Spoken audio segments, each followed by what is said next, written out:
திருப்பரங்குன்றம் தீபத்தூண் சர்ச்சை வழக்கில் தீர்ப்பு தேதி குறிப்பிடப்படாமல் ஒத்திவைக்கப்பட்டிருக்கிறது. அனைத்து தரப்பு வாதங்களும் நிறைவடைந்த நிலையில் தீர்ப்பை ஒத்திவைத்திருக்கிறது உயர்நீதிமன்ற மதுரை அமர்வு.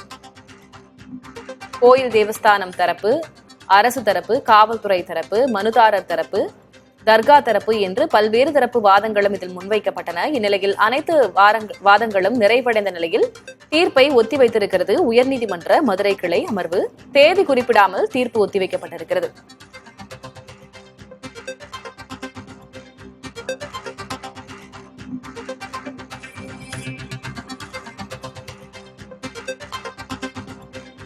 திருப்பரங்குன்றம் தீபத்தூண் சர்ச்சை வழக்கில் தீர்ப்பு தேதி குறிப்பிடாமல் ஒத்திவைக்கப்பட்டிருக்கிறது. அனைத்து தரப்பு வாதங்களும் நிறைவடைந்த நிலையில் தீர்ப்பை ஒத்திவைத்திருக்கிறது உயர்நீதிமன்ற மதுரை கிளை அமர்வு.